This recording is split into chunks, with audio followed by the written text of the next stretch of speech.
we are spinning around on a ball like 36,000 miles an hour around this ball of fire that's going to explode. We only kept on this thing with gravity. There was never a time that the world was not at war. You can go in history. Politics has never been calm. It's not designed to be calm. So if you look at these things to make you feel better, you're going to be in deep trouble. You got to become intentional to create places and times where you can step away from being controlled, focus on the 20% you can control, create just periods where you can pause and step away and disconnect and just become real. Welcome to Normalize the Conversation. I'm your host, Francesca Reicherter. Today, I'm joined by licensed clinical psychologist, global speaker, and professor, Dr. Henry Venter.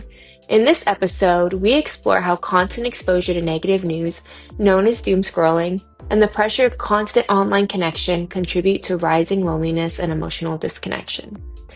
We dive into the importance of purpose, connection, and how to reclaim agency in a digital world that often leaves us feeling powerless. If you've ever found yourself stuck in a scroll spiral, this conversation will help you break free and reconnect with yourself and the world around you. Thank you so much for joining me today. I'm really excited for our conversation. It is so timely for me. But before we begin, I want to check in. How are you really? I'm good. Having a great summer. We got lots of rain here in North Carolina in the mountains. And it's just a beautiful summer thus far. Oh, I love that. The weather makes such a difference.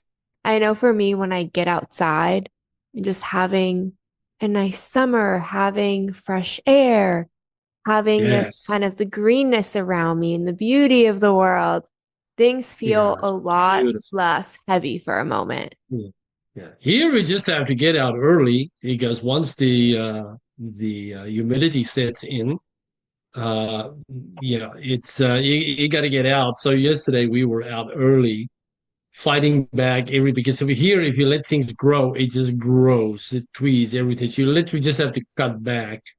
And we cleaned a bunch yesterday, but it's lovely to be outside early. Over here, of course, it is also a bird sanctuary area. So you go out in the morning, it's literally like you're in a bird sanctuary. The birds is like they are in a cage around you and they carry on like it's not even funny. It's just really amazing.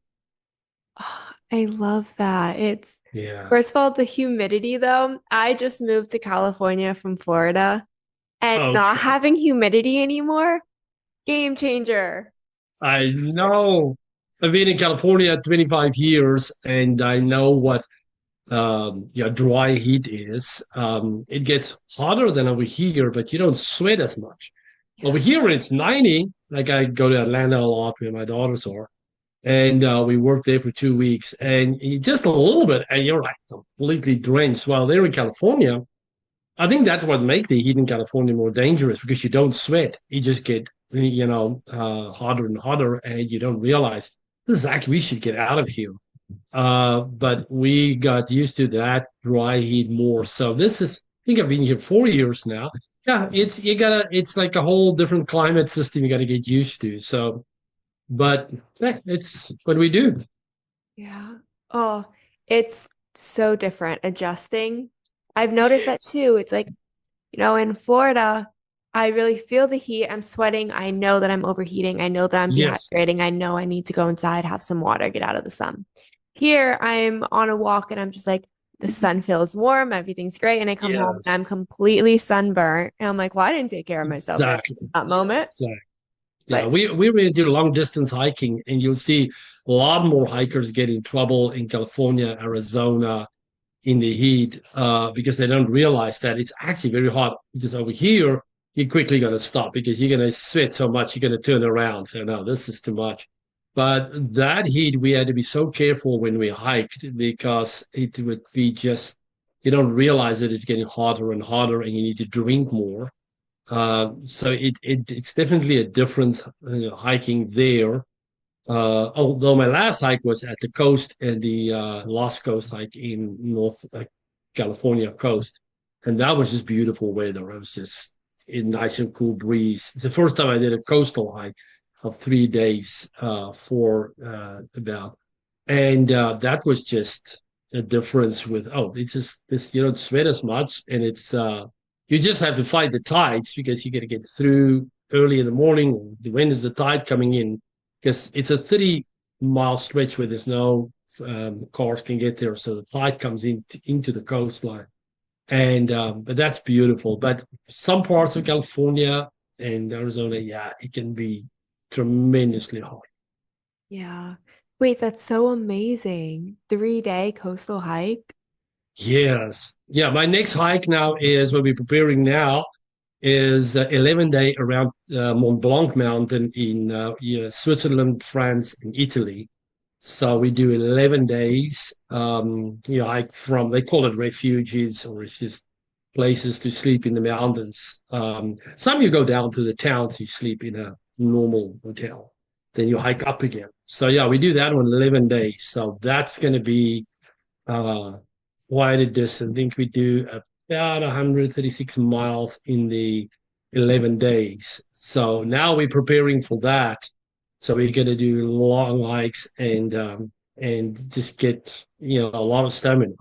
Because once you're there, you do it slow. I mean, we don't have to go fast. The younger people just run. It's like, oh, I'm not going to run. We just walk. But still, you need a lot of stamina to keep going. So we're going to see how that's going to go. But we do a lot of strength exercise. But it's lovely to talk about outside and getting outside.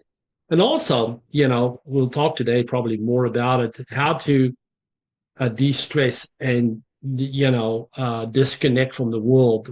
What we find with hiking is that you completely forget about the world because you are just thinking about the path, the nature around you. Do you have enough water? For that couple of hours, you're just not concerned about the rest of the world. Check your phone because you're busy with your hike. And so I find that's one of the things that helps to disconnect, because to de-stress you have to disconnect. I guess some people say, well, I'm just going to sit here and rest, but your mind is still thinking about stuff, so you're not really resting. You're not disconnecting from the world. Or nowadays a lot of people, well, I'll just sit here and relax, and they sit on their phone. Well, you're connected to the whole world and everything that goes on, because this phone now, you can't call it a phone anymore. That's a complete misnomer. This is a connected device that keeps you connected to the whole world 24/7.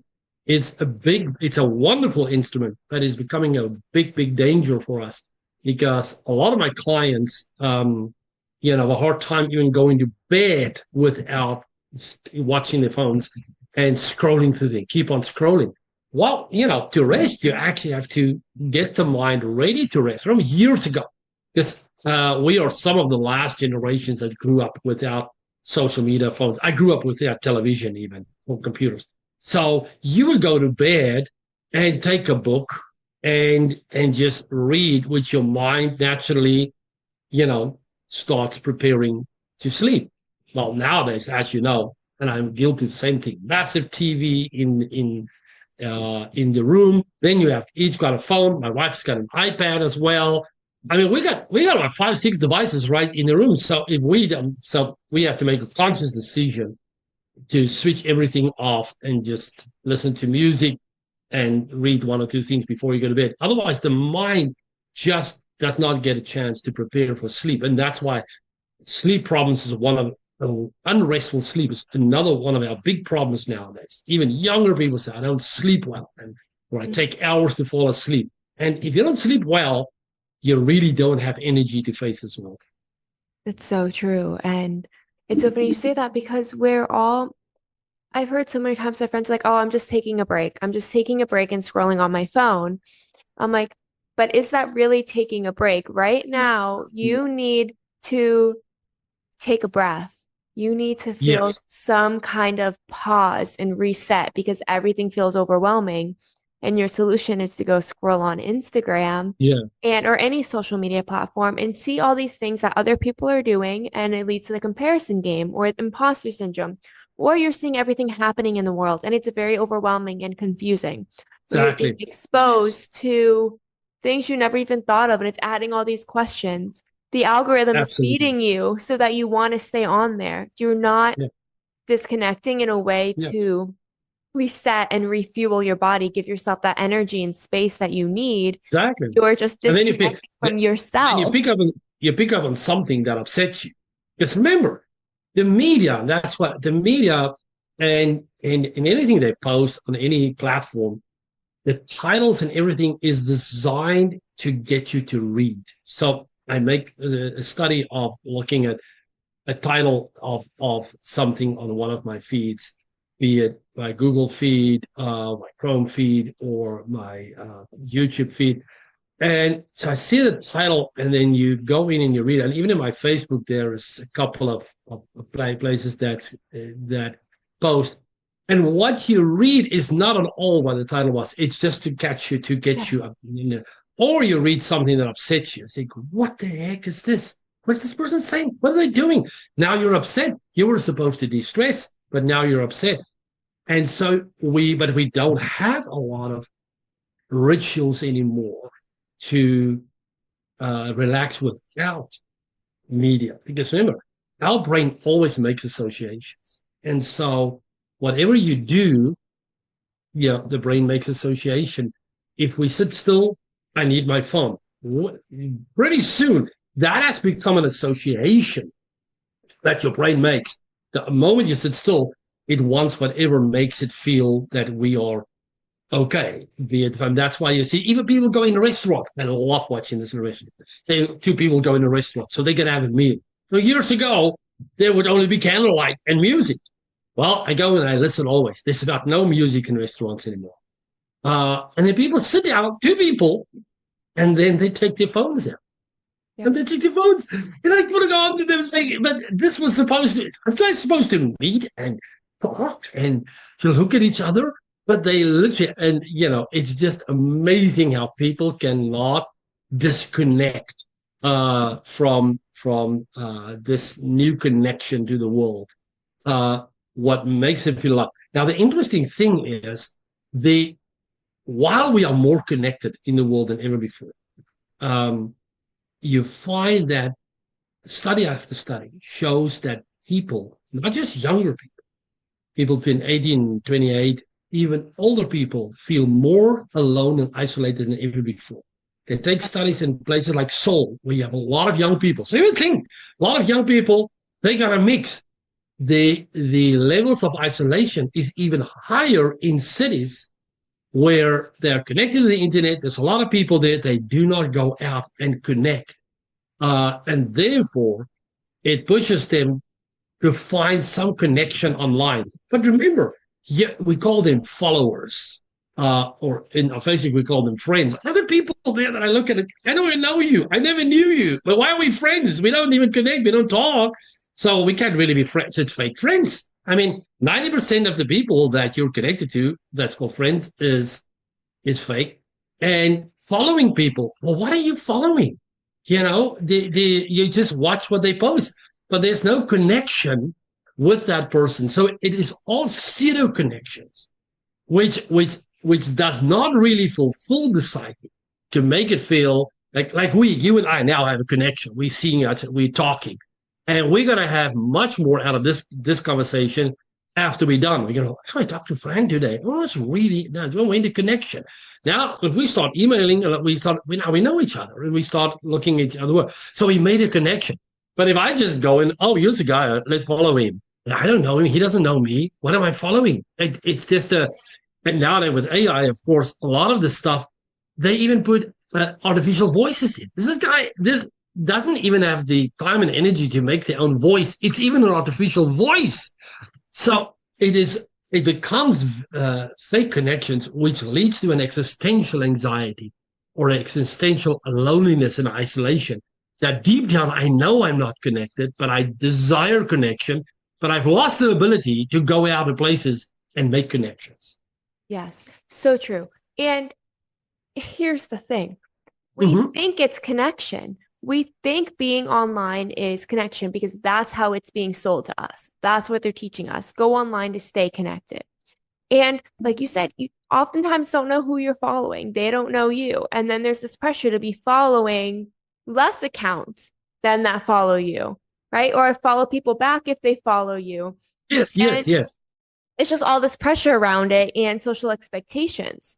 So something yes. that's supposed to be about staying connected becomes something that just adds all this extra pressure and stress into your life. You're trying to figure out how to show up in a way that makes people want to continue to follow you, right? So you're losing connection from yourself, or at least I'll say that for me.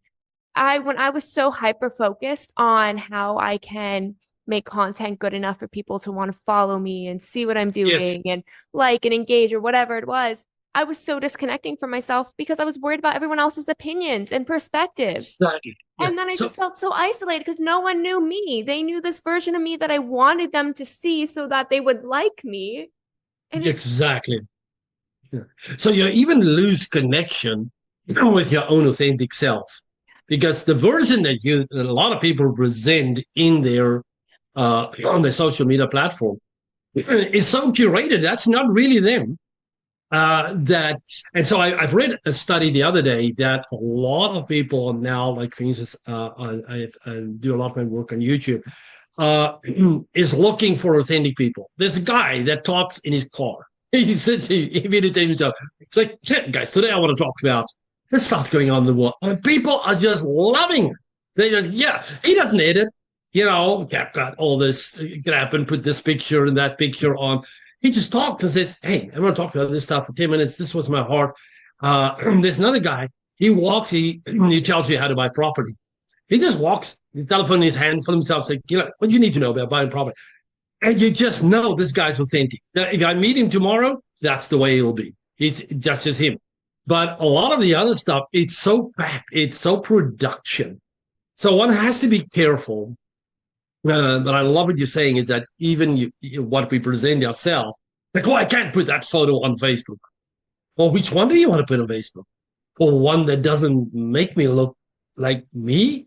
So, but then it's not really you. So, for instance, last year it's St. Patrick's Day. One of these one of the most famous people on media platforms also wanted to have a picture in a bar, taken over the bar, and put the picture. Here's my picture. I went to a bar at it here during St. Patrick's Day. So I read the article that somebody posted. I love this stuff. Everything comes out on the internet in any case. It was they rented a whole bar. They had a production team of 15 people going in 3, 4, 5 hours to take one picture to put online and say, oh, look at me. I am in St. Patrick's Day. I'm just sitting there.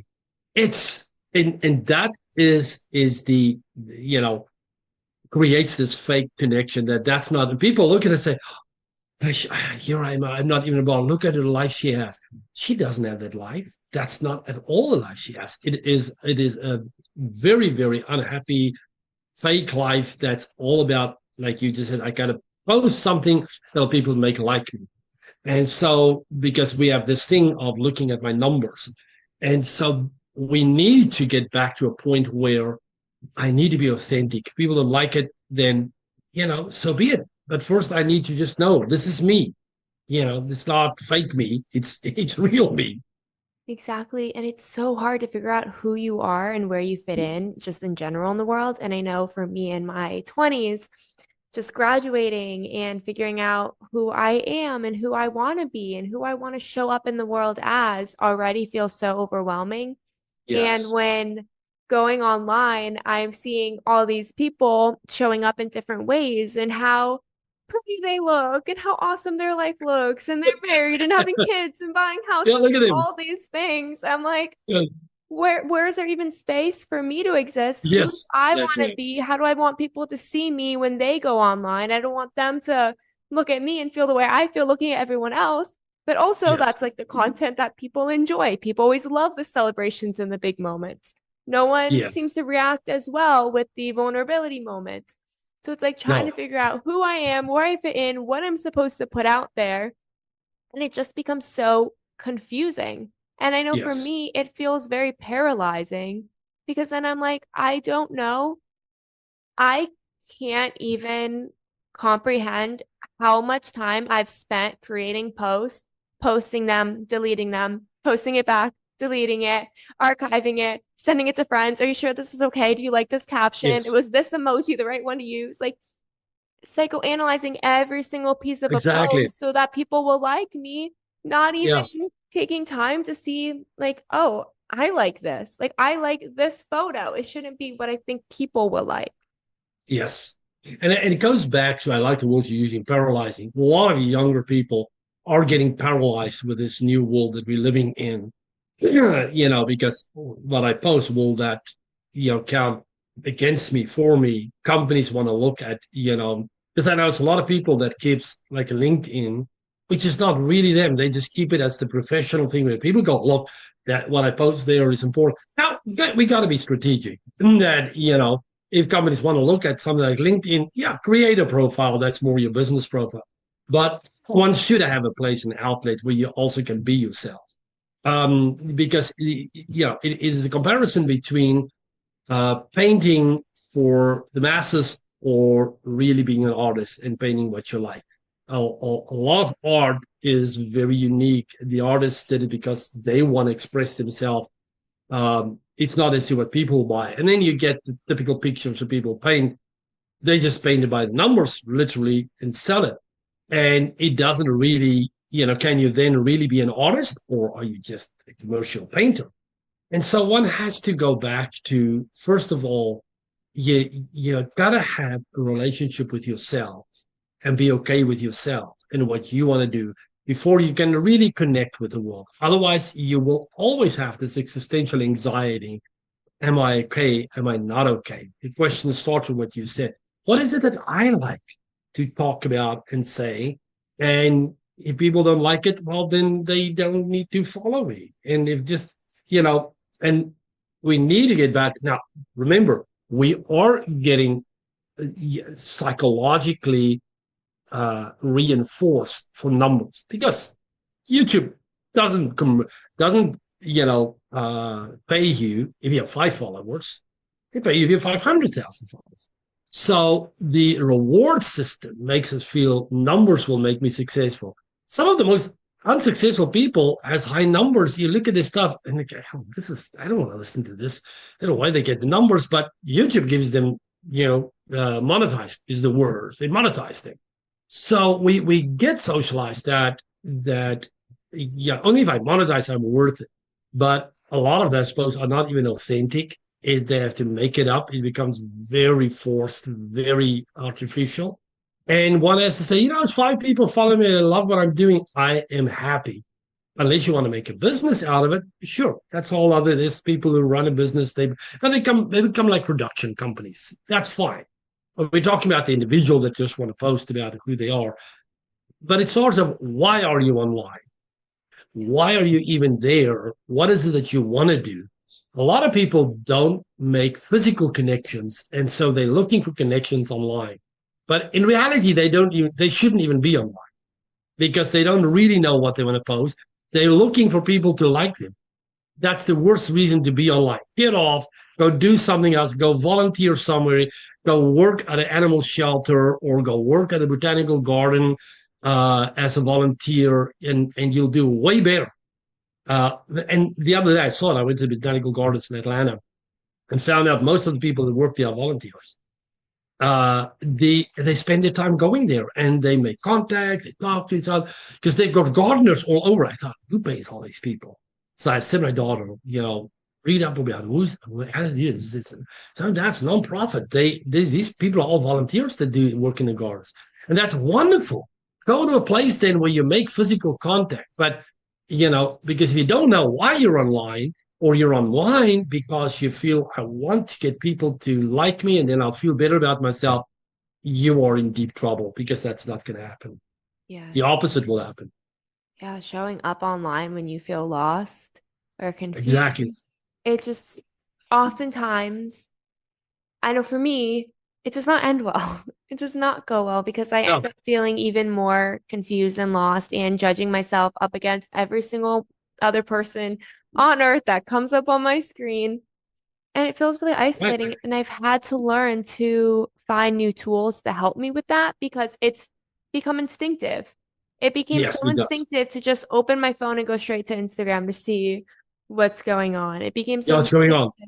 Right? It became so instinctive to post something and then check 10 times a day, every 5 minutes to see who's liking, who's commenting. Yeah, again, and so we talk about you wanted us to talk about doom scrolling.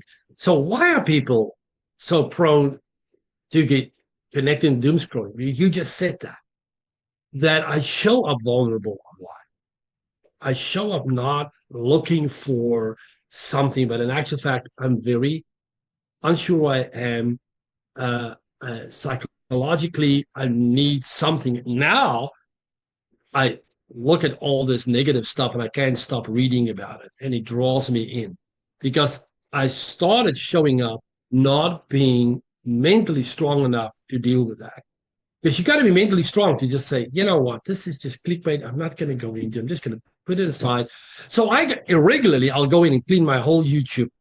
Not interested, not interested, not interested, because to clean the algorithm, because they'll think if you watch one thing, they think, oh, you want to paint, your house. Yeah, well, here's 100 videos of painting your house.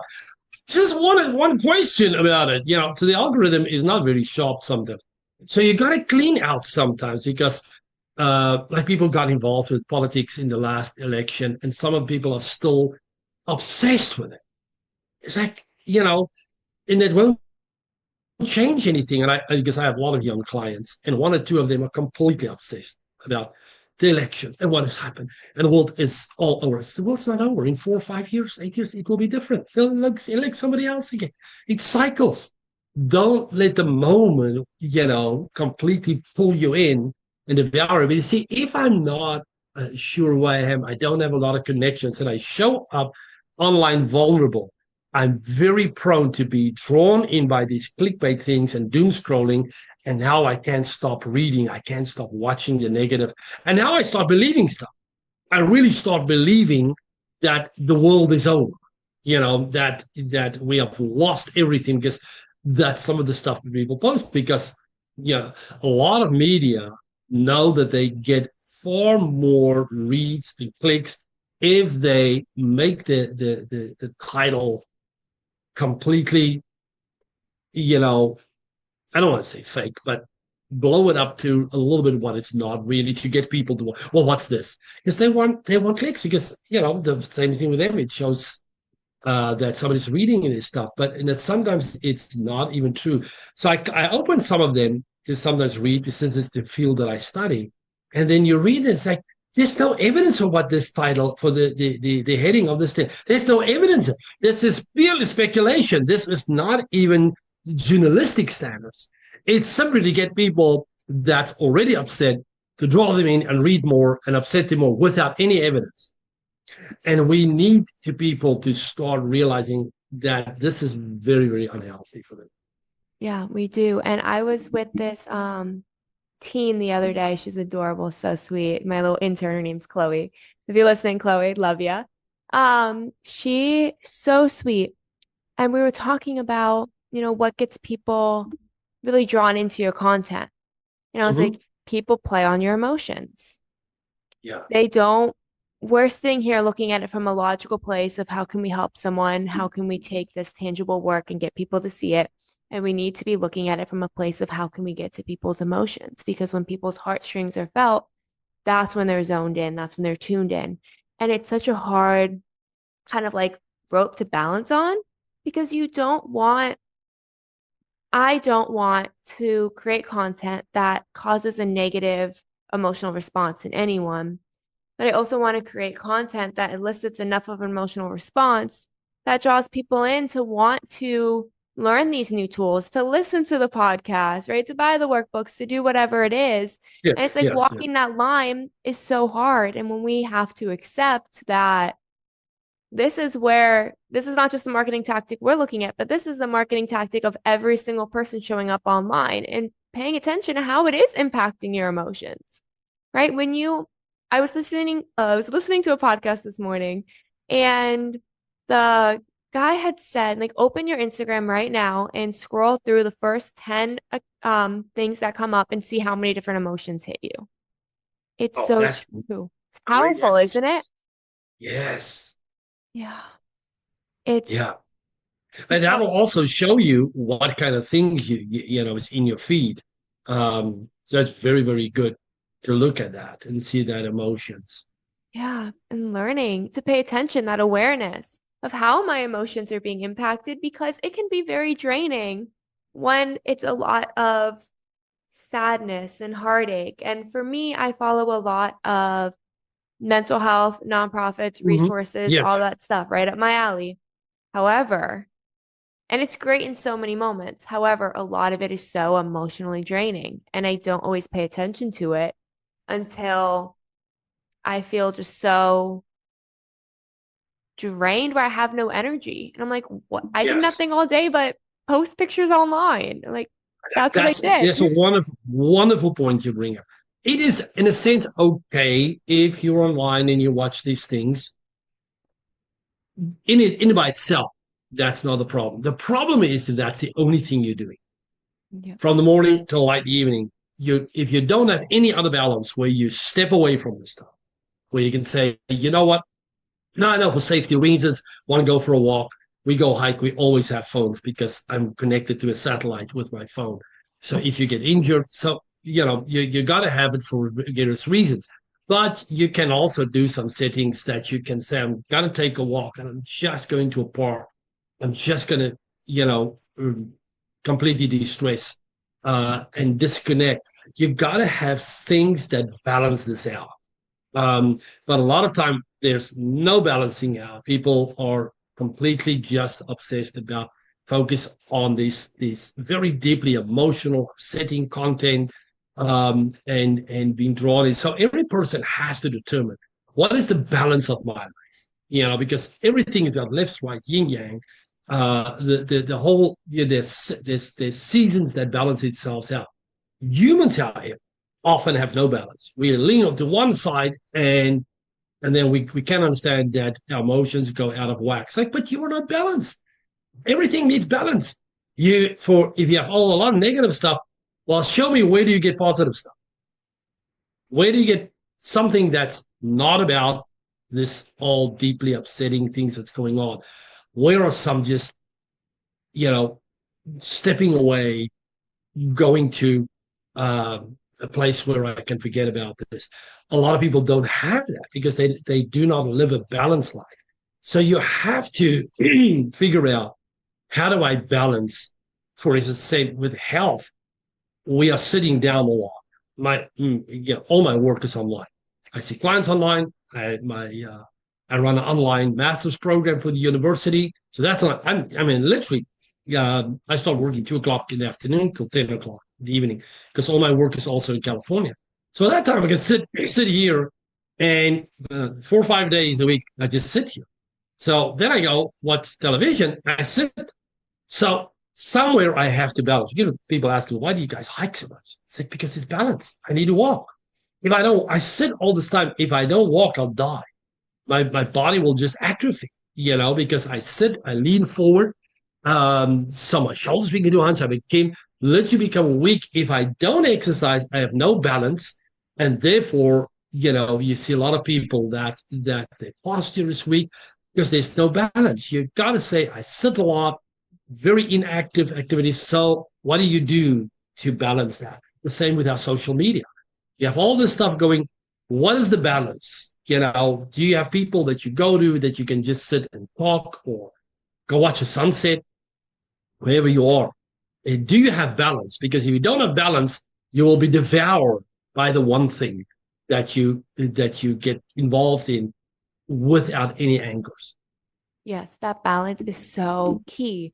And Mm, that's mm. something I've been working on so much lately because, like you said, if I just sit in front of my computer all day, every day, I mean, I love my work, but it's Yeah, sure. draining. It's draining. It's a lot on my mind and body all the time. And if I don't Absolutely. learn to find ways to show up for myself, to create that balance, for me, it became way too much. And I lost all productivity. I lost the ability to focus. I felt sick all the time. I was getting migraines. I was just wearing myself so thin to this point of burnout and thinking that was Right. normal and that was okay because there's not space for me to have fun and enjoy life because that was like the That's right. mindset I created for myself. And when I finally learned, make time to go for that walk, call a That's friend, right. go for a walk and have a picnic, watch the sunset, play a game that's not on your phone, right? Like the We're Not Really Strangers game my friend and I played at sunset while having a picnic the other night. so much better than Beautiful. having our phones with us, but putting them on do not disturb. So that way, if we need to call someone, we have it. People are tracking us to know that we're safe. But we're not sitting there scrolling the whole time. I also learned, That's right. yeah, it makes such a difference. And I also learned with social media, I can do the same thing. I can set screen time limits. So I feel so embarrassed every time I hit it, but I hit it all the time. 5 hours max of social media per day. So if my apps are open for more than 5 hours, they lock for the rest of the day. And I wish I That didn't hit is it. excellent. I have not heard of that. That's a great setting. Log them. Right? That's enough. That's excellent. Yes. But then I'm like, I can't believe I spent 5 hours today online, especially when it's early in the morning. It's not a good thing. However, it is a great setting because it does make me aware. It makes me very aware. And now I'm making the choice to not spend more time doing something that I know is distracting me or Yeah, draining me. Also, even if I feel obligated to follow an account, I can mute them so that they don't come up all the time. If that's I excellent. don't want to scroll, I made a private account that's just my friends and family. And those are the ones I really want to see. Those are the ones that make me feel so much joy. So, yeah, I can go on the public account or the business account and scroll a little bit and comment and uplift people. Absolutely.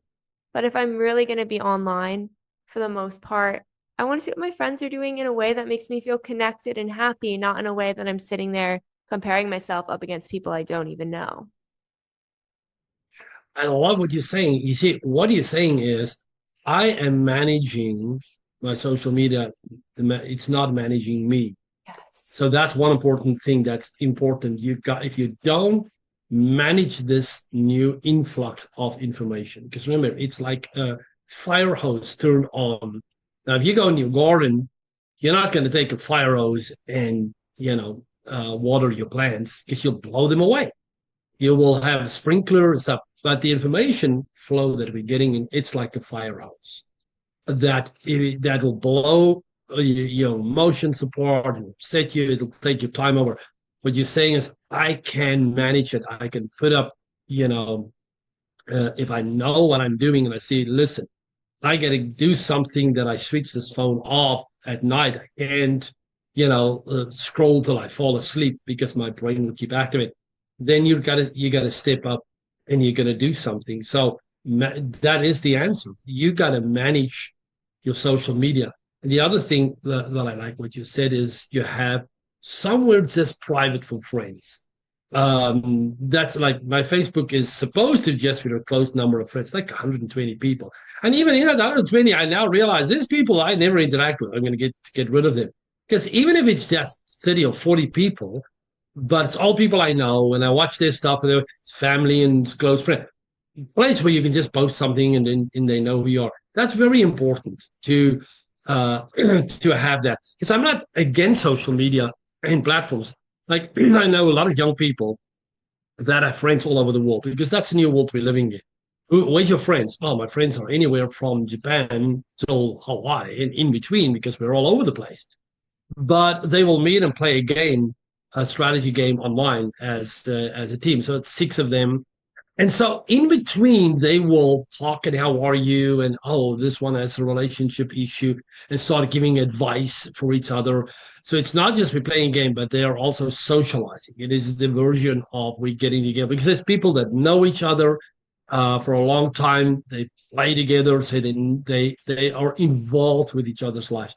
So you can create social media interactions where you create connections simply just following people or making connections without really knowing who they are and there's no really interactions, it's not necessarily going to be good for you.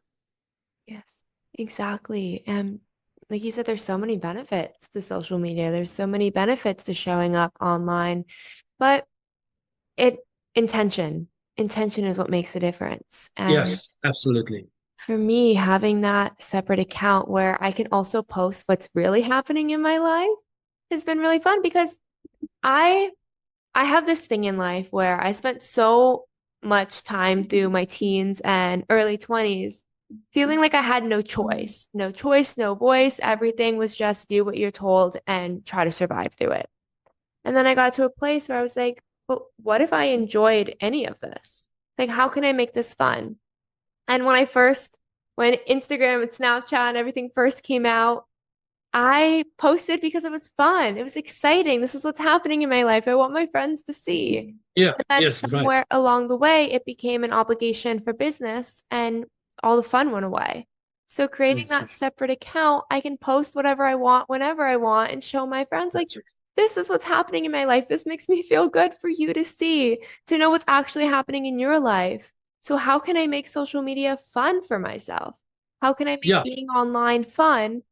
We have so much more of a choice. We have so much more control than we realize. And it just takes conversations like this, a piece of awareness, and some actionable steps to Yeah. help take away that Absolutely. piece of isolation. I like the word they're using, intentional. Everything we do, we got to be intentional, so that we're not just being swept up by the strip. It's the difference between I go to a swimming pool, I'm going to do a couple of laps, I swim, it's very intentional what I'm doing, or I jump in a river that just the torrent that just you know pulls me to somewhere. I don't even know where I'm going. I'm basically lost until or I drown or it's going to spew me out somewhere.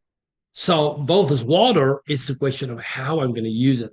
One has to be intentional. Say it doesn't just need to be this pressure. I got to create avenues where I just post things for a couple of people that's more raw, that's more connection, where I talk to each other. And really have conversation or create live meetings with people I know regularly so that I have connection with people and not just become a spectator. Because the biggest danger that we're living in is that people become spectators. They just basically are audience. And really, this whole social media want to create audience. Um, it's like capitalism. Capitalism is okay, but the core of capitalism, it wants you to spend. And even if you're bought enough, it's not capitalism. Don't like that. You can't just say, "Oh, I'm happy with this TV forever." No, we need to make you unhappy. That's why advertising is created years before social media. Our problem was advertising. Advertising were designed to make you feel incompetent, insecure, um, trigger your emotions. What you really, this core you have, that's the reason why you are not successful. What you need to drive is this core. And be, oh, it started with that. And what you need is this, because they make you feel insecure. And so social media is building on that type of thing. They want people to be spectators, follow. A lot of people want you to buy stuff, so they want you to feel what you really need is this product and buy. So the whole thing is built around creating people to feel insecure. So people need to become intentional, as you said, to not just be a spectator. If you watch your social media, say, I'm just everywhere, I'm just a spectator. You're going to be isolated. You're going to be drawn into doom scrolling, watching the next thing. You're going to believe this stuff because you get nothing to counter that. Just remember, people was like, oh, everything is down the tube. Everything is so terrible. Say, just remember one thing. In 5 million years, the sun will blow up. It will completely obliterate about everything in this universe. Then it will explode and collapse in a tiny ball. Everything will go to shit in any case. So apart from that, we are spinning around on a ball like 36,000 miles an hour around this ball of fire that's going to explode. We only kept on this thing with gravity. We kept alive because luckily we have the ozone layer that's just very thin. It can go in any day. And then on top of this thing that spins around is actually just a bunch of, atomic bombs. There's about a couple of millions of atomic bombs in the middle of our Earth. That's what we're living on. So people are concerned about, oh, this is going down today, and this political thing is down, and this. It's like you are living on a calamity. If you want to worry, I can make you worry. Everything is going to go. So if you don't accept that the world, and then by the way, the world has never been at peace. There was never a time that the world was not at war. You can go in history.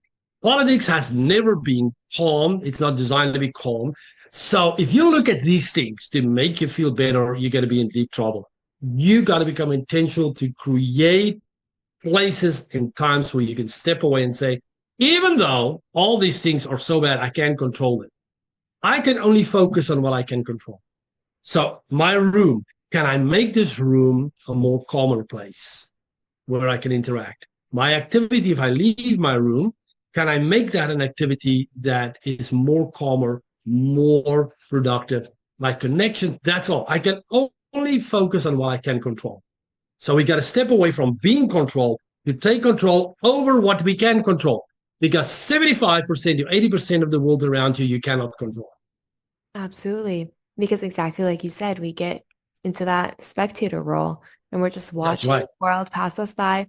And eventually, at least for me, eventually, I think that you get so comfortable in that spectator role that you become a spectator to your own life and you lose out on I love that. all I the, love that. You're spectator to your own life. That's true. So yeah, you're even not really connected to yourself. exactly. And it's so heartbreaking because I feel a lot of us forget that we matter and that we get to Yeah, be a main character in our lives. And it all starts with showing up for ourselves as ourselves and allowing ourselves right. to build connection, not just with others, but with ourselves and the world around us. Henry, That's you've right. been so amazing. Thank you so much for joining me. As we are wrapping up, what's one last piece of advice you'd like to leave our audience with? Focus on the 20% you can control, not on the 80% you can control. Just take your little world and say, how can I make my world more peaceful, more calmer, more intentional, more productive for myself? And accept that 80% of the world is just on their own track. You can't control it. You'll never be able to control it. Step away from that.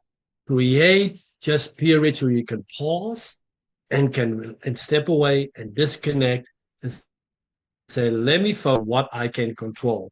And lastly, just become real. Just be yourself and become more adept at accepting yourself.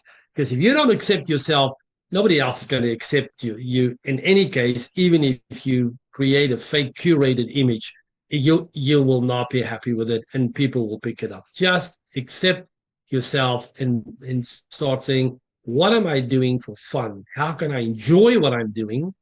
um, and and have more intentional, being more intentional about. I love that. Pause, step away, focus on what you can control. Be Mm. yourself, accept yourself. That's like the formula for life. Thank you so much for listening to Normalize the Conversation. Don't forget to subscribe, rate, and review. This podcast is an initiative of Inspiring My Generation, focusing on normalizing the conversation, bringing education and awareness to the forefront, and amplifying global voices to spark change and hope. Inspiring My Generation is a 501c3 nonprofit organization on a mission towards suicide prevention through awareness, conversation, education, and support.